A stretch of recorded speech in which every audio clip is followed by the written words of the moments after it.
Manchester United is a romantic history, full of legendary players, but no one bigger than the club. Fans at the club's Old Trafford ground today, while sorry to see Ronaldo go, were confident of future success. Shock, horror, surprise. Then I wasn't surprised because it's been coming, just been coming for a long time, hasn't it?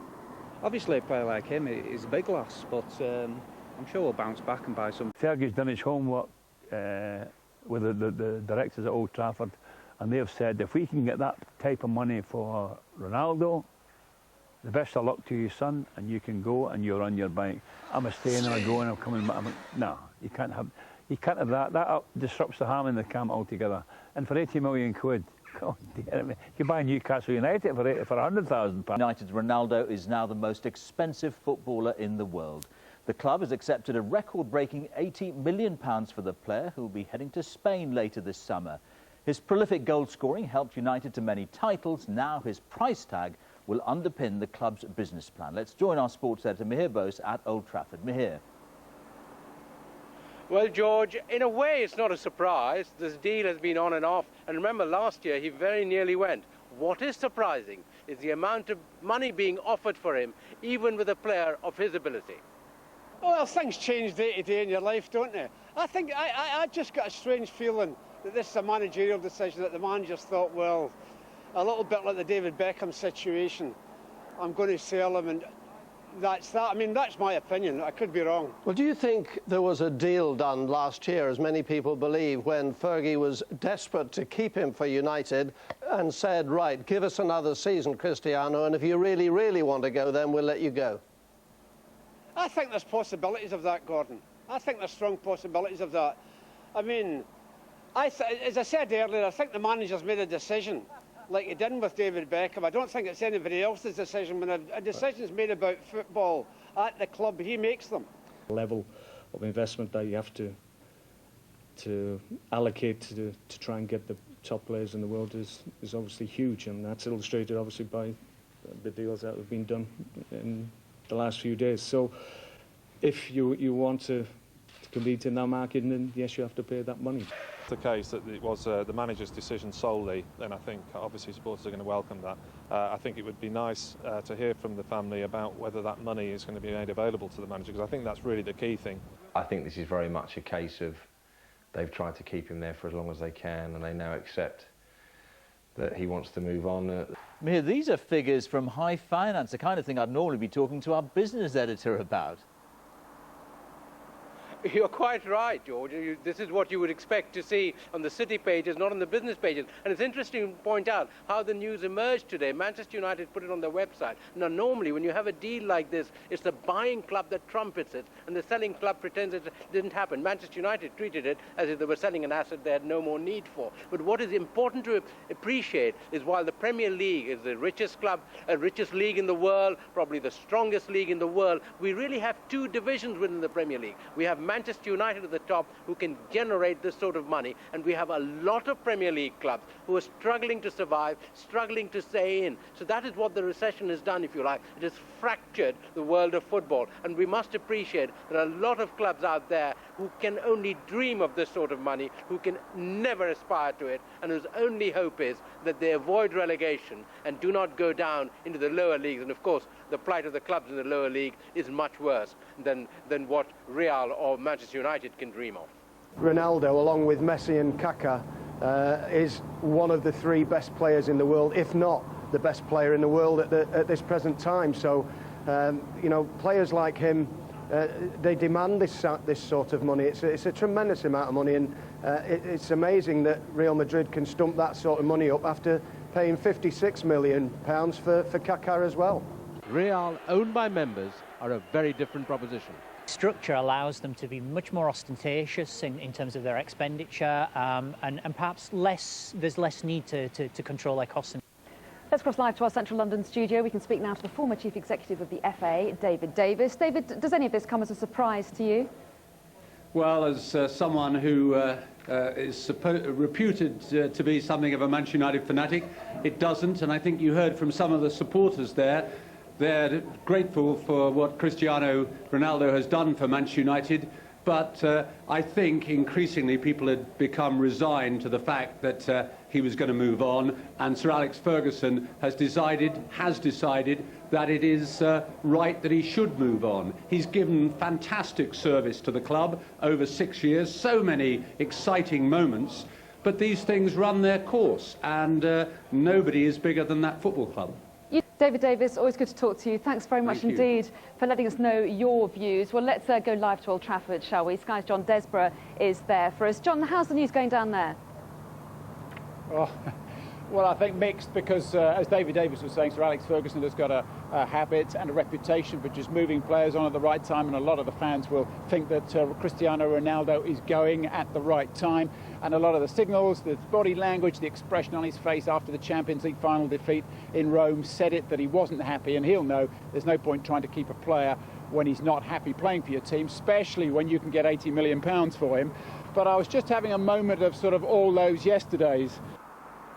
They knew that they had to offer Sir Alex Ferguson a sum of money he simply could not turn down. Ferguson knew his player wanted to move on. His heart was in Real Madrid. It's probably been there for at least a year. But Ferguson wasn't going to let his player go cheaply. That's why for the past few months, Ferguson has been insisting in public he will not sell Ronaldo. Ronaldo is here to stay. What did he say? One of his quotes last December talking about Real Madrid: "I wouldn't sell that mob a virus." Well, he's gone and done it. He's gone and sold them the world's best player, arguably, certainly the world's richest player now, on a salary of around £200,000 a week we think he'll be earning. But what about the reaction here at Manchester United? Well, most of the fans I've spoken to have been fairly relaxed about it, most of them supporting Sir Alex Ferguson. And I spoke a bit earlier to an Old Trafford legend, Paddy Crerand, and asked him for his reaction. There was always a talk last year that he wasn't going, and then all of a sudden he's gone. I think it's a manager decision. I think the manager, I'm not sure what the full story is, we'll find it out as time to go on, but I think the manager's made the decision that it's time for Ronaldo to go. It reminds me a little bit of the David Beckham situation. Yes, we're going to sell him and that's it. And he's obviously doing it with something in mind. He's not gone blindly into this, the manager, he's too cute for that. He wasn't quite a legend, but he certainly made a massive impact at Manchester United. I mean, those 42 goals in last season, the season before last, they made a massive impact to United, and you can see how Fergie's style of management has changed to adapt to players like him. United have already banked the 80 million Cristiano Ronaldo's cost Real Madrid, so Sir Alex Ferguson certainly has money to spend this summer. The usual 25 million transfer budget, the 80 million from Ronaldo, the wages saved on Ronaldo and Tevez leaving, and also the revenue from the sales of some of the few players that he wants to transfer before the deadline. So we think the manager should have in excess of 100 million, and the transfer window ends at the end of August, so we'll watch it closely and see whether the Glazers honour their promises. Probably somebody like Ribery or someone like that. Don't really know, can't really put Frank Ribery of Bayern Munich. Definitely someone like that. Messi. Valencia and Karim Benzema. I think that would be best two signings for us, to be honest. We're really happy with that.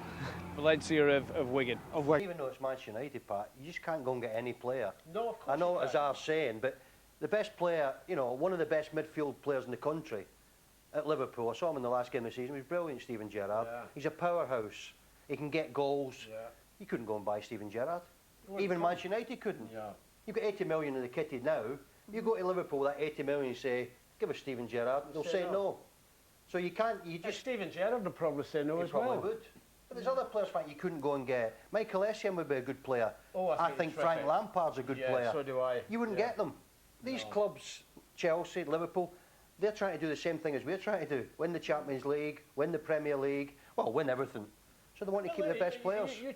So what about the impact on Manchester of Cristiano Ronaldo's departure? I think, you know, having the likes of Ronaldo play for Manchester United certainly enhance what we have here, but I don't think it makes or breaks Manchester, just as Beckham didn't. His stature on the pitch has grown as quickly off it. Shots of Cristiano Ronaldo, some of the hottest on the planet, with snappers in Manchester mourning his loss. They walk the streets of Alderley Edge of Cheshire, and you can guarantee to get a picture of him maybe once, twice, 3 times a month.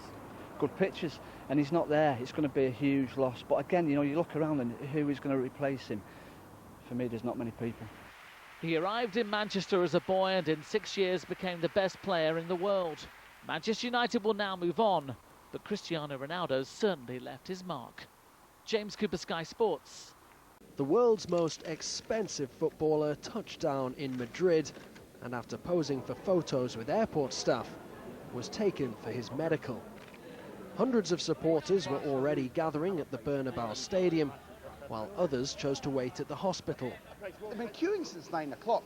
It's 36, I bet even down the camera line you can feel it's about 36, 37 degree heat. Everybody should be indoors, but they're not. Even the dustman here is out trying to get a piece of the action. All the fans are saying, we don't care about the inconvenience or the heat.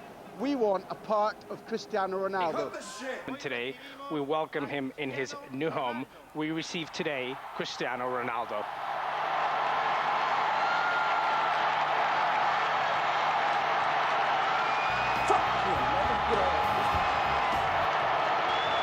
Cristiano Ronaldo has waited his whole life for this moment as he walks out in front of a packed Santiago Bernabeu, a Real Madrid player, and what a reception he is receiving from these fans.